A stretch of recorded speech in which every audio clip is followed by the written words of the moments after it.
La semana pasada estuvimos siguiendo con nuestra serie del libro a los Efesios y vimos los versículos del 3 al versículo 6, donde hablamos sobre la descripción de las bendiciones. Pablo describe que hemos sido bendecidos por Dios en toda bendición, con toda bendición espiritual en los lugares celestiales en Cristo. Y damos muchas gracias al Señor por recordarnos esta realidad, por el hecho de que no siempre estamos conscientes de lo que realmente significa nuestro estatus como cristianos, nuestra realidad como cristianos. A usted le puede preguntar a muchas personas, ¿qué es un cristiano? Y usted recibirá diferentes opiniones. Para muchos el cristiano es cumplir con una serie de normas y reglas de vida que le permitan vivir de una manera lo más sana posible en este mundo. Para otros, ser cristiano es vivir un estilo de vida donde le haga mucho bien a otros. Para otros, ser cristiano no es más que lo que es para otras personas ser parte de un club de beneficencia social o alguna asociación o gremio. Pero lo cierto es que cuando vamos a Efesios y vemos lo que Pablo describe con relación a lo que es verdaderamente un cristiano en su posición de receptor de las bendiciones de Dios, nos damos cuenta que el cristiano es realmente más que todo eso, porque muchas de esas cosas que yo mencioné se supone que un creyente debería vivir. Pero la realidad es que un cristiano, a la luz de lo que Pablo menciona aquí, es un ser extraordinario. ¿Oyeron eso? Un cristiano es un ser extraordinario, fuera de lo normal, pero no porque en sí mismo tenga algo extraordinario, sino porque ha sido recipiente de las bendiciones extraordinarias de un Dios extraordinario. Y eso es lo que Pablo realmente nos presenta en esta porción de Efesios capítulo 1, de los versículos 13 al 14, que les pido que por favor me acompañen para leerla ahora una vez más y entonces entrar ya en lo que es el desarrollo de nuestro sermón. Doy crédito una vez más al pastor Sugel Michelén, de quien me he nutrido bastante en el estudio de esta serie de Efesios, el libro completo de Efesios, de esta serie expositiva, que aún no sabemos durante qué tanto tiempo vamos a estar predicando, y al pastor Arturo Pérez también, con su libro Síntesis del Nuevo Testamento, así como al teólogo Matthew Henry en su comentario expositivo de la Biblia, comentado por el pastor Francisco La Cueva. Pero a quien damos mayor crédito en esta mañana es al Espíritu Santo y al pastor Pablo, que escribió este libro y que nos permite, pues, con ayuda de estos hombres también y en nuestro esfuerzo, con la ayuda de su gracia, traer este alimento para edificación de la iglesia. Así que queremos ser justos en reconocer esto ahora antes de iniciar. Y vamos entonces a leer ahora Efesios capítulo 1, versículos 3 al 14. Bendito sea el Dios y Padre de nuestro Señor Jesucristo, quien nos ha bendecido en Cristo con toda bendición espiritual en los lugares celestiales. Asimismo nos escogió en Él desde antes de la fundación del mundo, para que fuésemos santos y sin mancha delante de Él. En amor nos predestinó por medio de Jesucristo para adopción como hijos suyos, según el beneplácito de su voluntad, para alabanza de la gloria de su gracia que nos dio gratuitamente en el amado. En Él tenemos redención por medio de su sangre, el perdón de nuestras transgresiones según las riquezas de su gracia, que hizo sobreabundar para con nosotros en toda sabiduría y entendimiento. Él nos ha dado a conocer el misterio de su voluntad, según el beneplácito que se propuso en Cristo, a manera de plan para el cumplimiento de los tiempos, que en Cristo sean reunidas bajo una cabeza todas las cosas, tanto lo que están en los cielos como las que están en la tierra. En Él también recibimos herencia, habiendo sido predestinados según el propósito de aquel que realiza todas las cosas conforme al consejo de su voluntad, para que nosotros, que primero hemos esperado en Cristo, seamos para alabanza de su gloria. En Él también vosotros, habiendo oído la palabra de verdad y el evangelio de vuestra salvación, y habiendo creído en Él, fuisteis sellados con el Espíritu Santo que había sido prometido, quien es la garantía de nuestra herencia para la redención de lo adquirido, para la alabanza de su gloria. La semana pasada estuvimos viendo los versículos 3 al 6 y allí vimos, con relación a las bendiciones que hemos recibido en Cristo, 4 cosas. Vimos la fuente de esas bendiciones, versículo 3, capítulo 1, bendito sea el Dios y Padre de nuestro Señor Jesucristo, quien nos ha bendecido con toda bendición espiritual. Dios es la fuente de toda bendición espiritual en el creyente. Pero en segundo lugar vimos también el carácter o la naturaleza de esas bendiciones. Decíamos que el Señor nos bendijo con toda bendición espiritual en los lugares celestiales. Primordialmente la bendición de Dios para con sus hijos es una bendición espiritual. Y decíamos que aunque Dios nos bendice de manera material, aún esa bendición material tiene el propósito de motivar y promover el crecimiento del área espiritual en nuestras vidas. El Evangelio de la Prosperidad viene a querer mostrarnos una cara distinta y falsa de lo que son las bendiciones de Dios, decíamos el domingo pasado, donde realmente Dios no está más interesado por tu bendición material que por tu bendición espiritual. Dios nos salva, nos bendice y aún nos prospera y nos sustenta. Dice la palabra de Dios que no ha habido justo desamparado, ni su descendencia que mendigue pan. Pero Pablo se encarga de decir que toda bendición de la que hemos sido objeto y de la que somos recipientes por Dios son primordialmente bendiciones espirituales. Si no, pregúntele al ladrón en la cruz ¿qué bendición material recibió él cuando fue salvo por Cristo? Recibió la salvación de su alma, la mayor de las bendiciones que puede cualquier ser humano recibir. Pero en tercer lugar vimos también que esas bendiciones espirituales que han sido concedidas gracias al amor del Padre son bendiciones que vienen a través de un agente por medio del cual las recibimos, y es nuestro Señor Jesucristo. Dice la palabra de Dios que nos ha bendecido, Dios nos ha bendecido en Cristo, en Cristo. Él es el agente por medio del cual esas bendiciones llegan a nuestras vidas. Perdón. Y en cuarto lugar vimos la base de esa bendición. ¿Por qué a nosotros y por qué a otros no? ¿Por qué nos bendice a nosotros? ¿Por qué bendice a unos y a otros no? ¿Cuál es la base de que Dios decida bendecir a unos y a otros no? Bueno, dice la palabra de Dios en el capítulo 4, del versículo 4 del capítulo 1, asimismo nos escogió en Él desde antes de la fundación del mundo para que fuésemos santos y sin mancha delante de Él. En amor nos predestinó por medio de Jesucristo. La base de esas bendiciones no es más que la elección incondicional de Dios, su predestinación en la que Él soberanamente, sin consultarle a nadie, por una decisión del puro afecto de su voluntad, decidió elegir quiénes iban a ser recipientes. Y de esos recipientes entre esos recipientes estábamos tú y yo. Pero no porque teníamos nada, decíamos que a Dios le llamara la atención y que lo moviera a hacernos recipientes de eso, sino porque Él, por su amor, por su decisión de amarnos de una manera incondicional, una iniciativa de Él no movida por nada más que su soberana voluntad, nos hizo recipientes de esas bendiciones. Y ahora el pasaje nos presenta, por medio del apóstol Pablo, describiendo a partir del versículo 7, esas bendiciones detalladas. Y vemos, en primer lugar, dos bendiciones que, aunque están relacionadas entre sí, el apóstol Pablo lo pone en el tope de la lista de esas bendiciones espirituales que hemos recibido en Cristo. Dice el versículo 7, en Él tenemos redención por su sangre, el perdón de nuestras transgresiones según las riquezas de su gracia. Redención y perdón. Dos bendiciones que el Señor nos ha concedido en Cristo y que son la base para recibir y ser recipiente de las demás. Redención. Y esta palabra redención en las Escrituras viene de una raíz griega que significa aflojar, aflojar. Aflojarse la ropa, o en el caso de aquellos guerreros que utilizaban armaduras de hierro, no sé si ustedes han visto esa película o han visto o han leído esas historias de esas armaduras de hierro que se ponían para luchar los guerreros de manera que se fuesen protegidos contra los enemigos de los golpes, se aflojaban y se quitaban la armadura. Cuando la Escritura habla de la armadura también el creyente se refiere a eso.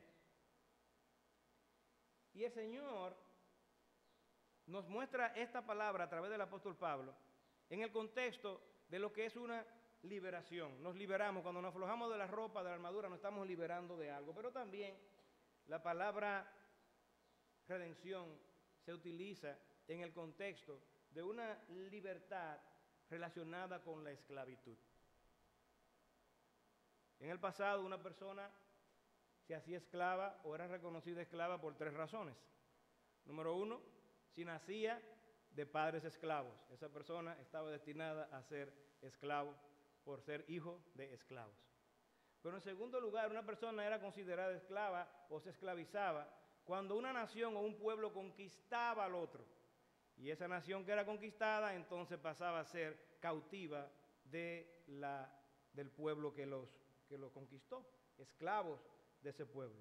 Pero también un esclavo, aparte de esas 2 razones, una persona podía llegar a ser esclava si, porque por medio de una deuda impagable,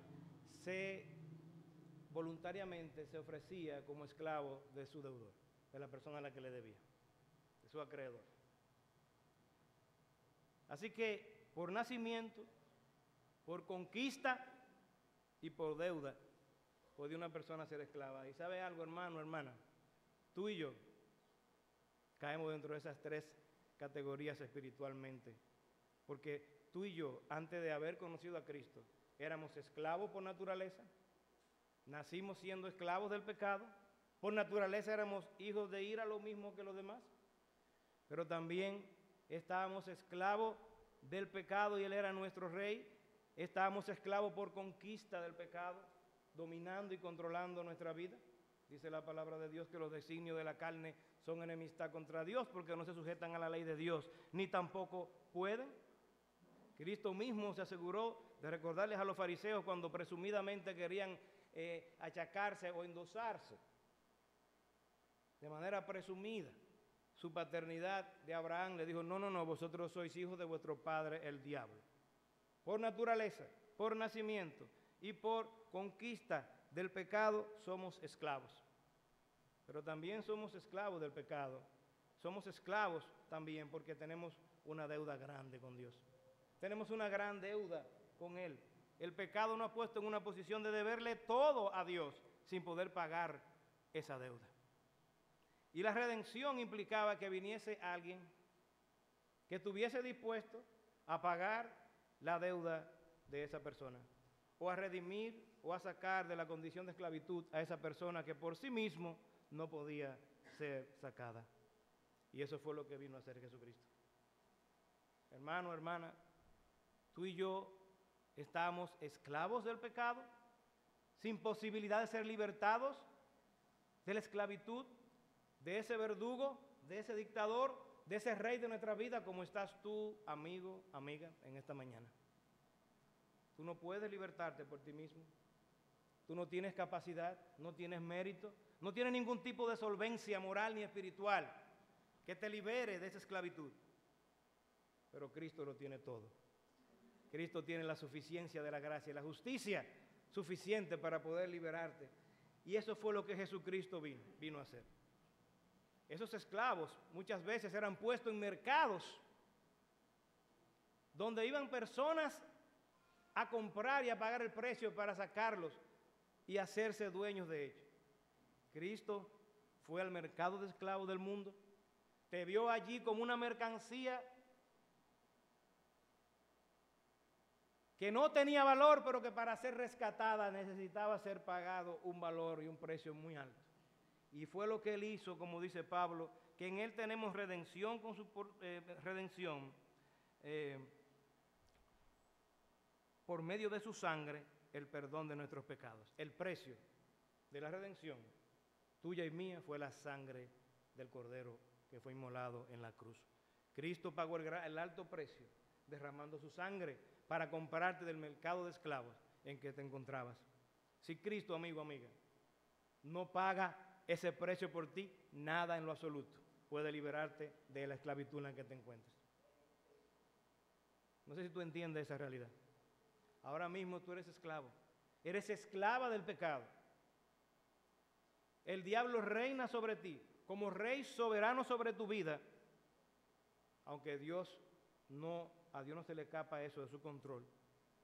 Y la única manera de tú poder ser liberada y libertada es si Cristo paga ese precio. Y como un poderoso redentor viene y te rescata y te saca de ese esclavo, de ese mercado de esclavos en el que te encuentres. Y esa redención, como tenemos una deuda como esclavos, viene con la bendición también del perdón. El perdón. No solo te compró, no solo pagó el precio, sino que todas las transgresiones y los pecados que tú has cometido y yo cometimos durante toda nuestra vida alejados de Él, fueron perdonados. Él pasó por alto nuestros pecados y nos perdonó y nos salvó gracias a su sacrificio en la cruz. Ese es el Evangelio, amigo, amiga. El Evangelio que te predicamos esta mañana es el Evangelio del arrepentimiento y el perdón de pecados, porque no hay manera de recibir ese perdón si no te arrepientes de él. Así que habiendo sido prisioneros, esclavos, Cristo vino y nos libertó por su gracia y su misericordia. Ahora, ¿para qué nos libertó el Señor? Esa no es una liberación para ahora nosotros vivir de la manera en que nosotros querramos. No fue una liberación para entonces ahora estar libres de la ley que Él mismo dictó para que nosotros vivamos conforme a ella. Vamos a Gálatas capítulo 3, versículo 3. Gálatas 3, versículo 3. Dice la palabra de Dios que Cristo nos redimió de la maldición de la ley al hacerse maldición por nosotros, porque escrito está, maldito todo el que es colgado de un madero. Cristo recibió llevar la maldición que iba a caer sobre ti y sobre mí, hermano, hermana. Y Cristo decidió llevar esa maldición para que si tú crees en Él, tú también seas liberado y librada de la maldición que viene sobre ti por causa de tu pecado. Pero este texto nos dice que Cristo nos libró de la maldición de la ley, no de la ley.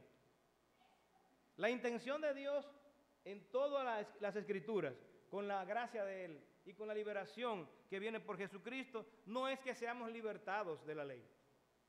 Al contrario, habiendo sido libertados de la ley, dice la palabra que venimos a ser siervos de la justicia de Jesucristo.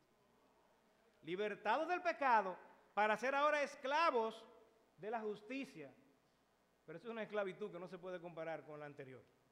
La esclavitud anterior te tenía sin esperanza, te tenía sin ningún tipo de garantía de poder encontrar tu libertad en algún momento, sino que estabas en manos de un verdugo, dictador, implacable, que lo único que quería y quiere es tu miseria.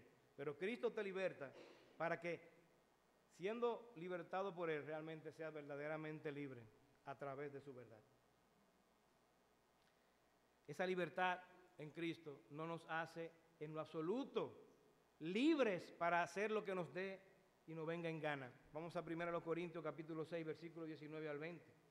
1 Corintios capítulo 6, versículos 19 al 20. Dice el apóstol Pablo allí. ¿O no sabéis que vuestro cuerpo es templo del Espíritu Santo que mora en vosotros, el cual tenéis de Dios y que no sois vuestros? Pues habéis sido comprado por precio. Por tanto, glorificad a Dios en vuestro cuerpo. ¿Qué pagó Cristo por nuestra redención? El precio de su sangre.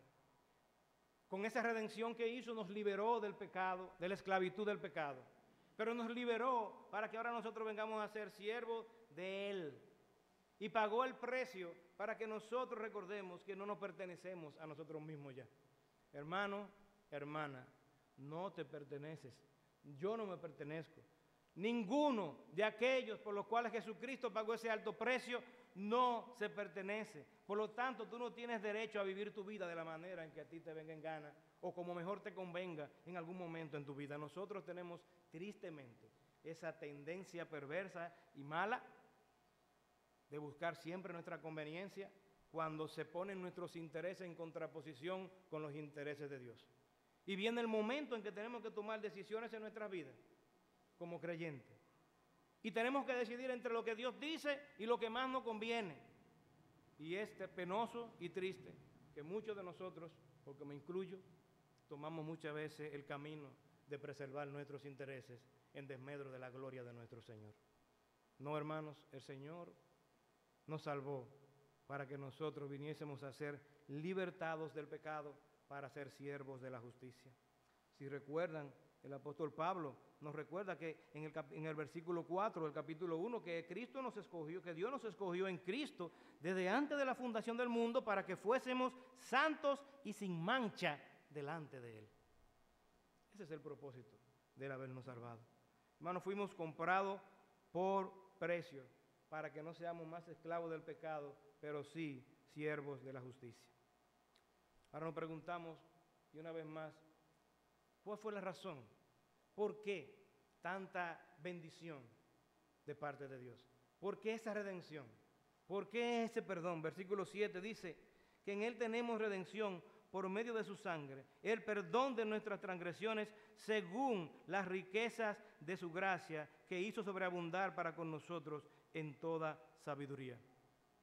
¿Por qué ese perdón? Conforme y según las riquezas de su gracia. Su gracia, esa decisión de Dios unilateral, esa decisión de Dios incondicional y esa decisión amorosa en la cual Él decidió amarte sin tú merecerte, sin tú haber pagado ni haber hecho nada para tu salvación. Pero fíjense que este pasaje dice que Dios nos perdonó según las riquezas de su gracia, conforme a las riquezas de su gracia. ¿Y por qué usted hace ese énfasis, pastor? Bueno, porque una persona puede tener mucho dinero y querer usar ese dinero para ayudar a otros. Y esa persona que tiene mucho dinero puede dar de su dinero y decir, bueno, de estos 1.000 millones de pesos que están, te voy a ayudar con 100. Bueno, él te está dando de sus riquezas, te está dando de algo que él tiene. Ahora, cuando ese hombre decide ayudar y dar conforme a ese 1.000 millones de pesos, no de lo que él quisiera tomar de una parte, sino conforme a esa cantidad, la ayuda sería mucho más abundante.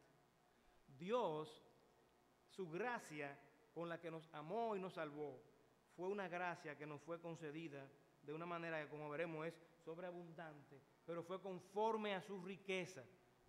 Fue un derroche de amor y de gracia, no un chin de gracia, no de lo que le sobraba a Él de su gracia, que no le sobra, es infinita y siempre es suficiente, pero es conforme a su gracia, no de su gracia.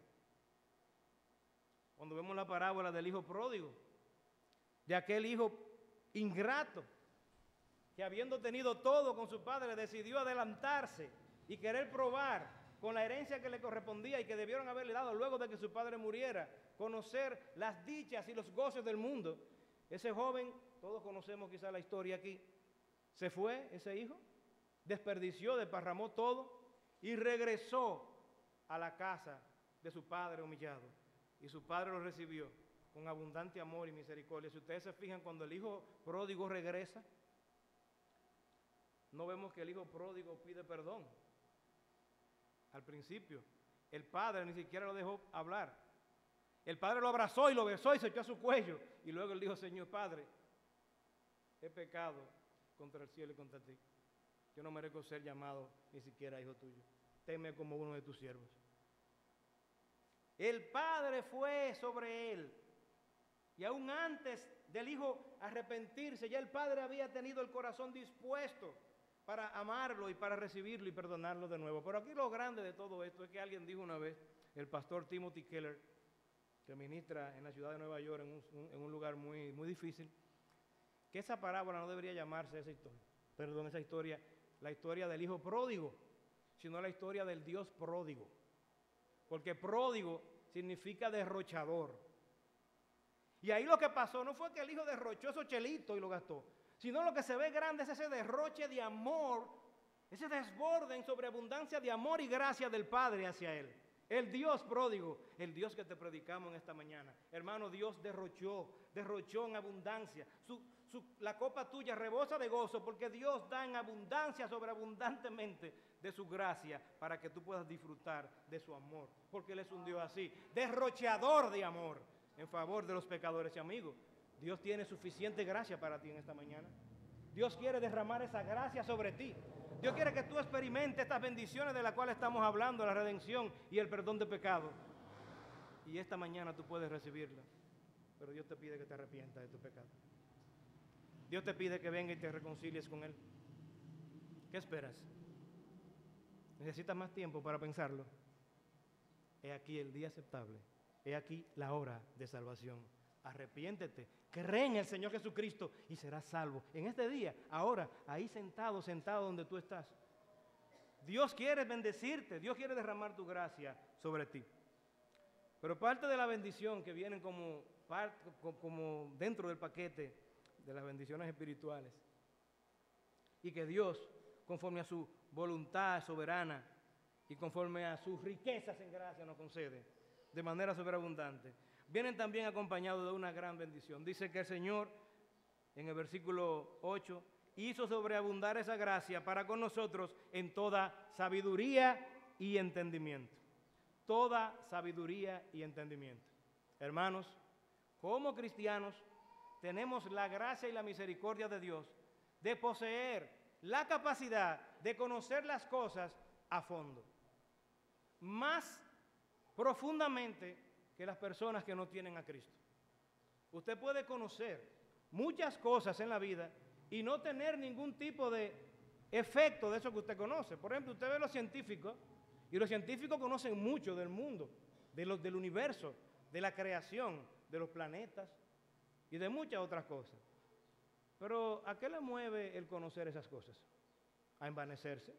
Dice Pablo en Romanos capítulo 1, que ellos, habiendo conocido a Dios, no le glorificaron a Dios ni le dieron gracia, sino que se envanecieron en sus necios razonamientos y su corazón fue entenebrecido.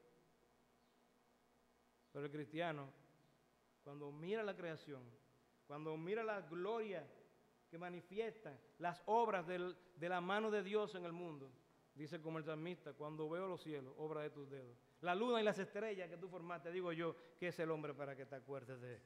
Oh Señor, cuán grandes y maravillosas son tus obras.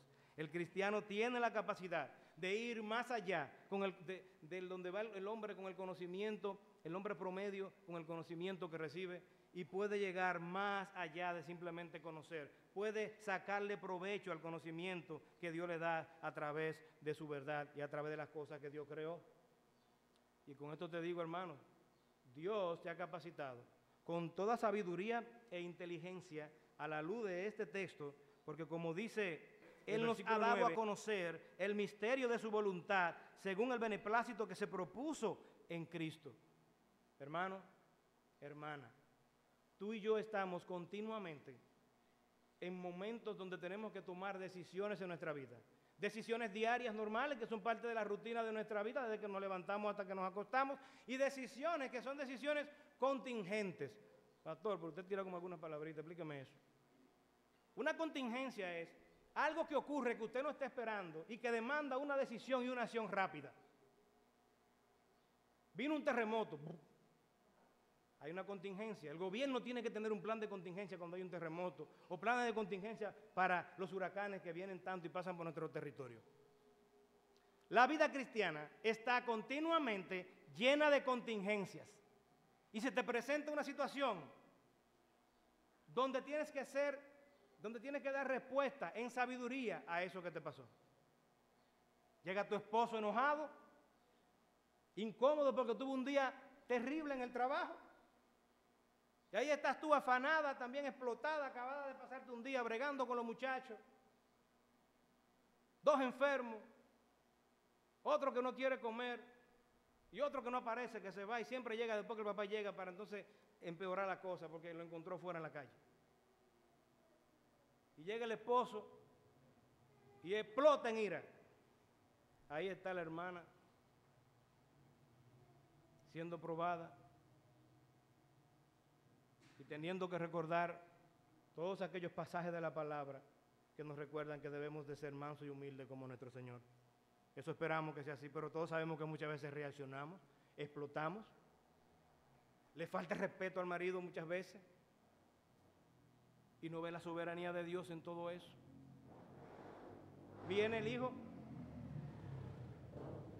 ese hijo cabezadura que tenemos, y cometa una de esas bellaquerías que tanto nos incomodan. Y el Señor nos recuerda que no puede desesperarlo. Disciplínalo en la amonestación del Señor, pero no lo desespere. Pero explotamos en ira y empeoramos las cosas. El creyente, hermano, hermana, si haces eso es porque ignoras el hecho de que Dios te ha capacitado con toda sabiduría e inteligencia, de manera que tú reacciones diferente al mundo en esos momentos. Un creyente está llamado a reflejar en todo la doctrina de nuestro Señor Jesucristo en su relación con todas las personas, en especial aquellos cercanos nuestros que son inconversos, nuestros esposos, nuestros hijos. Y tenemos la responsabilidad de responder con toda sabiduría, con toda gracia, en aquellas contingencias en las que somos probados como creyentes. Tienes la capacidad, tienes las herramientas. Si no lo haces, no tienes excusa. No hay excusa ni para ti, ni para mí, para reaccionar de una manera inapropiada ante esa situación en la que somos probados en nuestra fe. Que el Señor nos ayude a ser ejemplos de Cristo en mansedumbre y gracia en todo momento en que seamos probados. El Señor nos ha dado a conocer el misterio de su voluntad. Un misterio es una verdad que no puede ser conocida ni entendida a plenitud a menos que Dios se la revele. Y lo que Pablo está diciendo aquí es que ya todo lo que tú necesitas para conocer la voluntad de Dios en tu vida está revelado. Yo tengo dificultad con hermanos y creyentes que dicen, ¿y cuál será la voluntad de Dios en todo esto?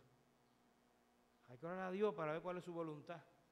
Hermanos, yo soy de convicción que Dios no nos ha llamado a ir a la bola de cristal de sus decretos y de su soberanía para tratar de investigar cuáles magos, qué es lo que Él quiere en esta situación. La voluntad de Dios está claramente revelada en su palabra. Lo revelado de Dios es para los hombres y lo oculto es de Él, dice la palabra de Dios. Pero en la palabra de Dios está todo revelado. Y le he compartido a algunos hermanos cuando hablamos de este tema para consolarle en no meterle energía y tiempo y emociones a estar buscando qué es lo que Dios quiere con esto. ¿Y será que Dios? No, hermanos, está revelado. Ya Dios ha dicho qué es lo que quiere contigo. Él quiere que tú seas santo y sin mancha en este mundo para gloria de Él. Y todas las circunstancias que se te presentan es para que tú manifiestes la santidad y esa vida pura en su presencia. Ahora, ¿tú sabes cuál es la voluntad de Dios revelada? La vimos la semana pasada, el pasaje, lo vimos la semana pasada, y yo te lo voy a recordar ahora aplicado a esto. Vamos a Romanos capítulo 8. Romanos capítulo 8. Vamos a leer ese famoso pasaje que muchos usan como una consolación tipo placebo. ¿Ustedes saben lo que es un placebo? Un placebo es una medicina, es una imitación de medicina que se usa para gente que son hipocondríacas. Una persona hipocondríaca es una persona que se enferma de todo. Usted lo llama un día y si no es el dedo,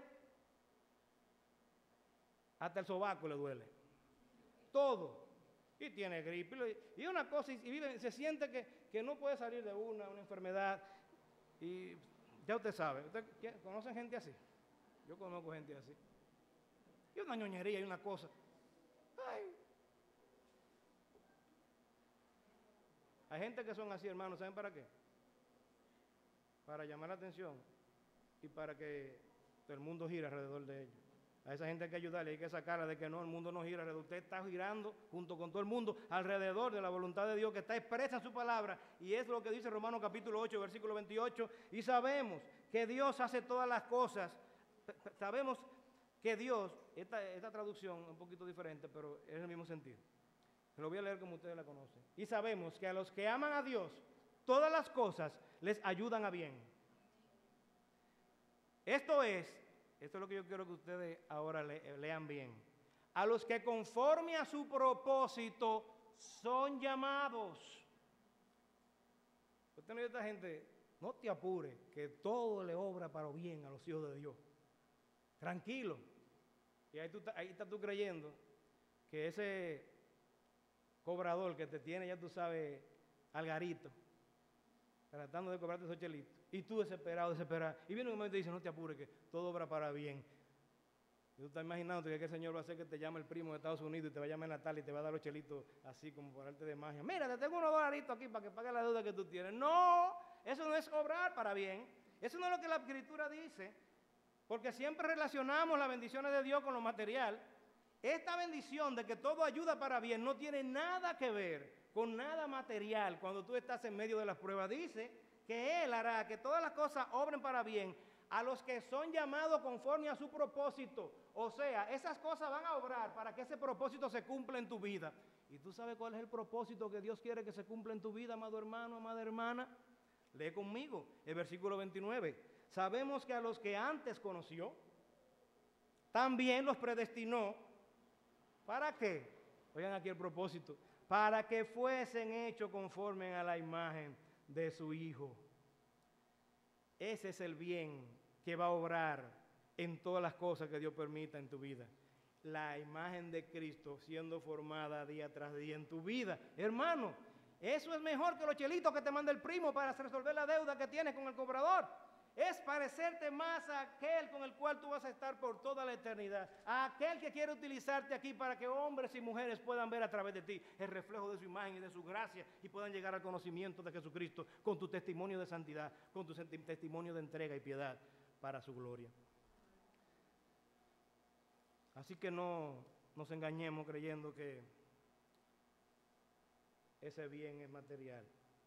Y esa es la voluntad que sabemos, esa es la voluntad de Dios. ¿Tú sabes cuál es la voluntad de Dios para con tu vida cuando un hijo se te enferma?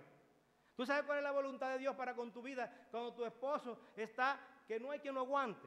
¿Sabes cuál es la voluntad de Dios para con tu vida cuando tus hijos no se quieren someter? ¿Sabes cuál es la voluntad de Dios para tu vida cuando tú no tienes la oportunidad de conseguir el trabajo que tú quieres? Que esas cosas te hagan cada día más parecido a Jesucristo, desarrollando el amor, la gracia, la paciencia y todos los frutos del Espíritu que vemos en Gálatas capítulo 5, versículo 22. Acompáñame allí. Gálatas capítulo 5. Dios quiere el bien para ti, pero Dios quiere que ese bien sea un bien que te lleve cada día a parecerte más a Cristo. Pero el fruto del Espíritu es amor, gozo, paz, paciencia, benignidad, bondad, fe, mansedumbre y dominio propio. Contra tales cosas no hay ley. El fruto del Espíritu. Fíjense que ahí nos dice los frutos del Espíritu. No es que mañana tú puedes ser paciente y vivir toda tu vida paciente, pero no tener amor. No, él es cristiano, pero no hay quien le diga nada porque explota. Ese es un cristiano, pero ese pierde la paciencia como si nada, pero es amoroso y amorosa. No, es todo en uno, es un combo. Si tienes el Espíritu Santo, como veremos adelante, morando en tu vida, si Dios está obrando cosas en tu vida a través de su Espíritu Santo, todos esos frutos deben verse en ti. No digo, hermano, no quiero desanimarte, que haya momentos en que tú pues no reflejes esos frutos debidamente. El pecado está ahí. Pablo en Romanos capítulo 7 nos recuerda que tenemos una lucha terrible contra la lucha que batalla contra nuestros miembros. La ley de Dios batalla contra la ley de nuestra carne. Pero en Cristo siempre tendremos victoria, porque ningún cristiano puede permanecer ni mantenerse en un estilo de vida de pecado continuo. Así que no seamos ligeros a la hora de nosotros medir lo que es la voluntad de Dios en nuestra vida y lo que Dios espera de nosotros, y no nos pongamos a estar investigando que cuál es la voluntad de Dios. ¿Ustedes saben lo que es eso? Esa es una excusa muchas veces para nosotros no actuar. Yo voy a orar a ver qué es lo que Dios quiere con mi marido, que tanto me la pone difícil. Y explota tú el día entero y le falta el respeto y le dice cosas que no debe decirle, pero estoy orando para que el Señor me muestre su voluntad. No, su voluntad es que tú te sometas y que tú lo ames y que tú lo respetes. Eso es lo que dice la palabra. No sé si ustedes me entienden, hermanos. Dejémonos de cosas, de bobería, dejémonos de estar dilatando y de atrasando nuestra respuesta a la voluntad de Dios que está claramente revelada, hermano. Dios no juega con sus hijos, Dios no es un Dios de confusión, Dios dejó todo claramente ahí, dice que te ha dado tanta gracia en sobreabundancia, que te la da con toda sabiduría e inteligencia. Si tú eres bruto o bruta para reaccionar y yo soy bruto o bruta para reaccionar, no es porque no está la cosa claramente establecida, es porque no hemos querido leerlo para aprenderlo, o es porque no hemos querido realmente obedecerlo.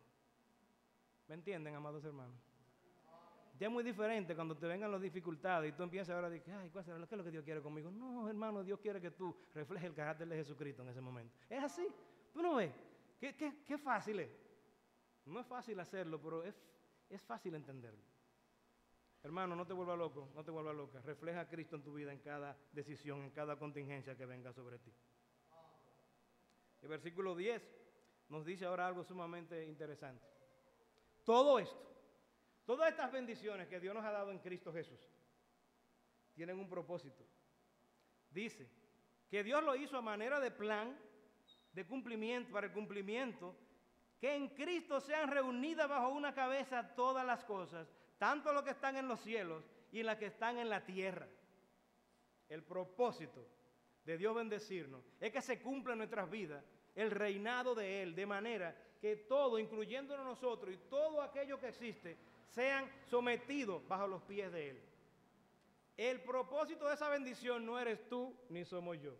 Bueno, sí, la disfrutamos, nos gozamos en esas bendiciones. Pero el propósito es Cristo y solo Cristo. Esa es la razón por la cual nosotros existimos. En Él nosotros existimos y nos movimos y somos. En Dios. Y Cristo es Dios. Cristo es la razón de nuestra existencia. Y Cristo es la razón por la cual Dios ha hecho todo y hará y seguirá haciendo todo. Porque Él quiere que todo se someta bajo sus pies. Y tristemente, si no te sometes bajo sus pies hoy, porque eso te incluye a ti, amigo, amiga. Cristo quiere que tú te sometas bajo sus pies. Cristo quiere que tú hoy seas de esas cosas que se van a reunir para que sean sometidas bajo sus pies con Él como cabeza. Si no lo haces hoy, dice la palabra de Dios, que Él, que tiene un nombre, que es sobre todo nombre, ante Él toda rodilla se doblará y confesará que Él es el Señor para gloria de Dios Padre. Pero eso será muy tarde en el día del juicio, cuando ya no habrá oportunidad para ti.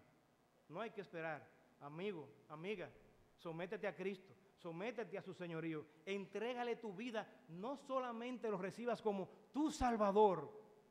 ¿Ustedes se han fijado eso, cómo nosotros somos a veces tan ligeros? Recibe a Cristo como tu Salvador personal. O como si el Señor fuera un guardia de esos servicios de seguridad que venden ahora, que uno alquila, para tener una gente que lo corteje y que sea de guardaespaldas. Eso existe. Si usted quiere viajar a un punto del país y quiere tener protección, usted paga un dinero y le mandan una persona, un par de personas, ya sea en motores, que lo cortejen. Cortejar, ¿qué se dice? Como franqueadores, ahí al lado de usted. Ustedes saben cómo es el dominicano, el comparón, pasar por todos los lados con dos motoristas armados hasta los dientes. Pero usted puede alquilar ese servicio y pagar, y decir, yo voy para de aquí, voy a Samaná. Y voy para ir protegido y sin ningún problema en el camino, voy a alquilar esos servicios.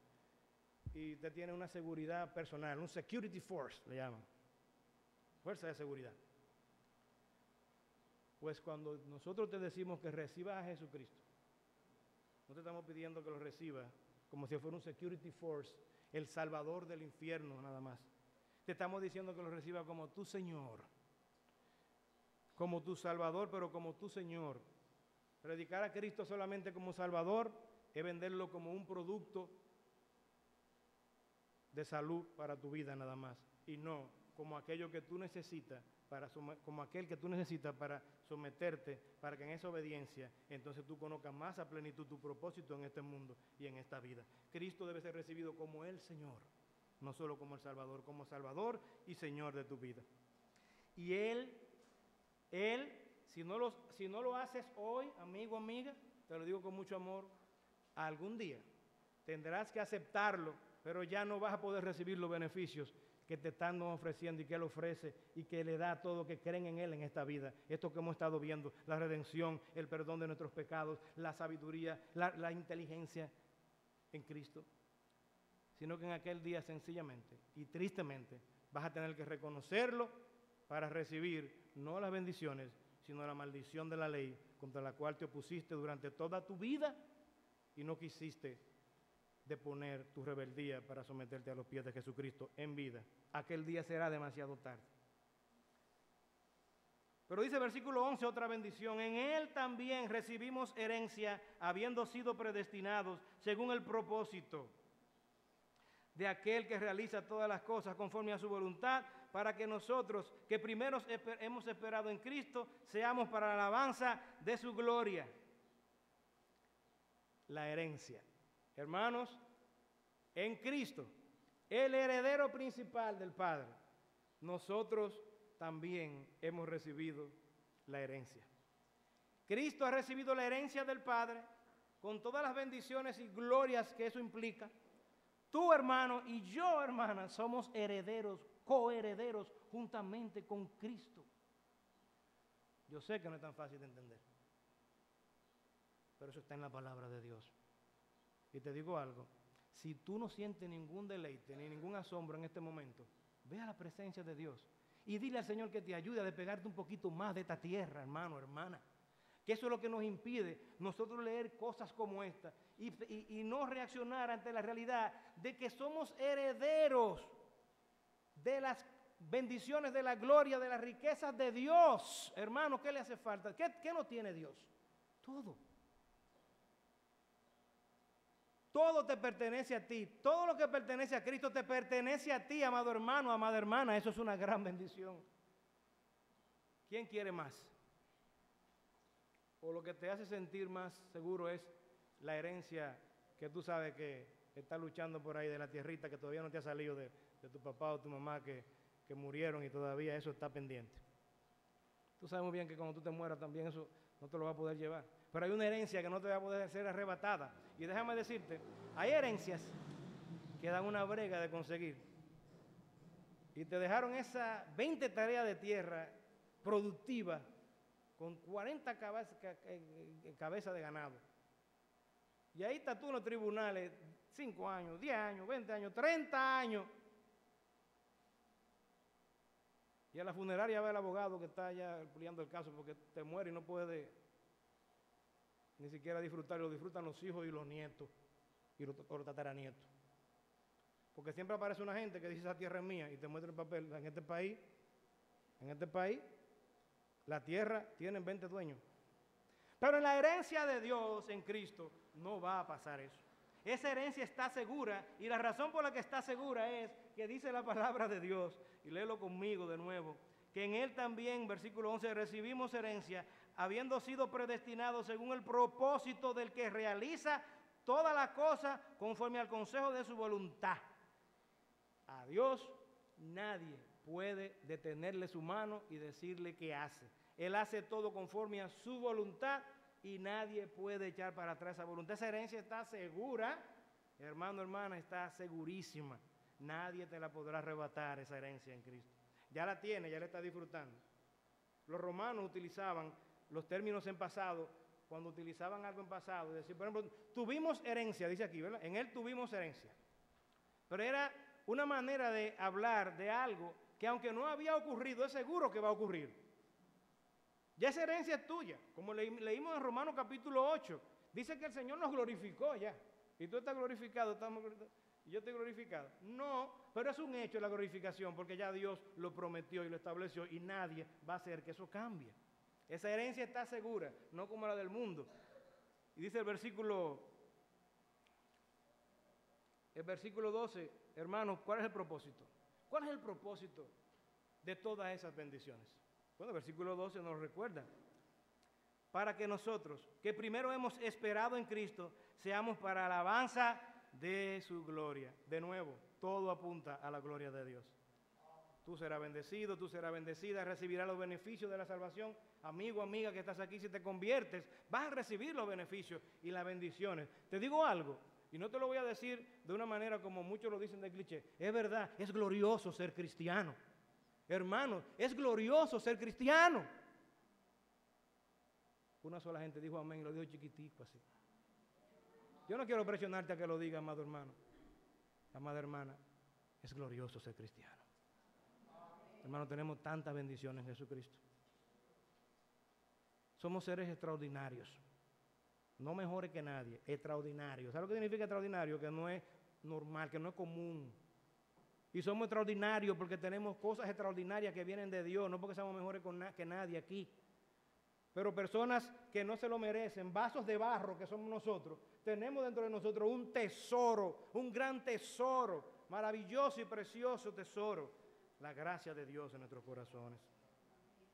En Él también, vosotros, versículo 13, habiendo oído la palabra de verdad, el evangelio de vuestra salvación, y habiendo creído en Él, fuisteis sellados con el Espíritu Santo que Él había prometido, quien es la garantía de nuestra herencia para la redención de lo adquirido, para la alabanza de su gloria. Y en estos dos versículos últimos, con los que estoy ya cerrando el mensaje, vemos al apóstol Pablo recordándonos algo, hermanos. Ese Espíritu Santo del cual se espera que tú des frutos dignos de arrepentimiento, como vimos en Gálatas capítulo 5, versículo 22. Este es el resultado de nosotros haber oído la palabra de verdad, porque si no es el evangelio bien predicado, si no es el evangelio trazado de manera bíblica y correcta, muchas profesiones de fe, muchos pasos al frente en el altar, están motivados por una verdad, por una falsa enseñanza, que al final de cuentas resulta en personas que nunca se convirtieron. Pero el que oye el evangelio de la palabra de verdad, el evangelio de la salvación, y cree en Él, es sellado con el Espíritu Santo, a través del cual entonces vamos a dar, por medio del cual estaremos dando los frutos dignos de arrepentimiento que mencionábamos. Y algo que señalo aquí es que aquí nos dice que el Señor, que el Espíritu Santo nos selló. No es lo que dice. Ahí no dice que el Espíritu Santo nos selló. Ahí dice que fuimos sellados con el Espíritu Santo. El sello es el Espíritu Santo mismo.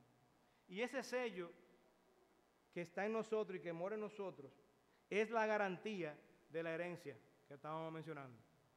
El hecho de que el Espíritu Santo mora en nosotros es una garantía de que somos hijos de Dios para la redención de lo adquirido, para la alabanza de su gloria. El Espíritu Santo, a quien Cristo dejó como su sustituto, como su paracleto, para que su obra siga siendo avanzada en este mundo, es el que mora en tu corazón, es aquel con el cual tú fuiste sellado y sellada, y es aquel del cual se espera que tú y yo demos frutos para que el mundo vea que realmente somos sus discípulos. Y uno de esos frutos es el amor, la paciencia, la benignidad, frutos dignos de arrepentimiento.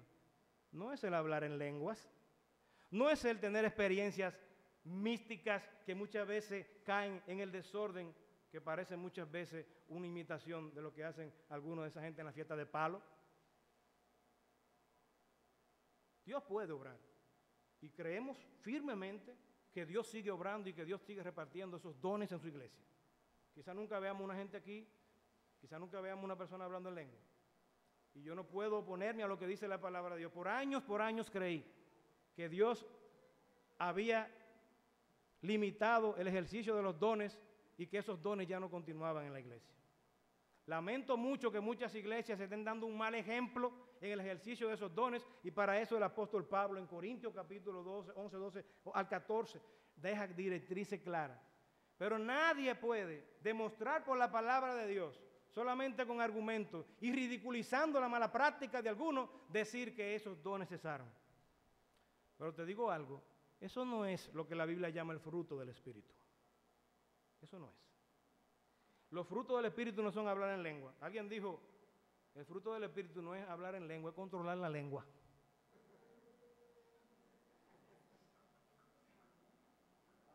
Y quiero, ojalá muchos que también presumen de hablar en lengua la controlen muchas veces, porque a veces uno ve cosas que uno le da tristeza, pero no es hablar en lengua, es controlar la lengua.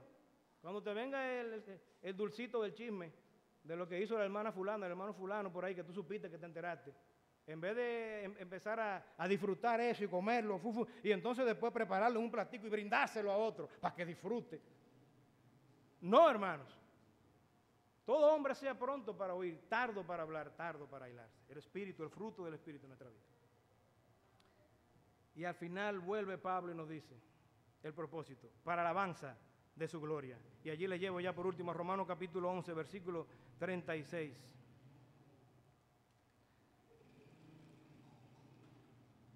Pablo cierra ese capítulo con una doxología, una expresión de adoración a Dios diciendo, oh, cuando vemos todo esto, hermano, cuando vemos todas estas bendiciones y la tratamos como la hemos tratado hoy, ¿cuál debe ser la respuesta de un creyente? Que Dios, sabiendo que tú y yo somos pecadores, que no nos merecemos la salvación, que lo hemos ofendido, quiso elegirnos a mano desde antes de la fundación del mundo, dando la bendición de la redención y el perdón de nuestros pecados, darnos la bendición de la sabiduría y la inteligencia, dando la redención de una herencia que no nos será quitada. ¿Cuál debe ser la reacción de un creyente? Pablo, en el capítulo 11, versículo 33 al 36, lo dice así. Oh, profundidad de las riquezas, de la sabiduría y del conocimiento de Dios. Cuán incomprensibles son sus juicios e inescrutables sus caminos, porque ¿quién entendió la mente del Señor? ¿O quién fue su consejero? ¿O quién le ha dado a él primero para que fuese recompensado por él? Porque de él, y por medio de él, y para él son todas las cosas, a él sea la gloria por los siglos de los siglos.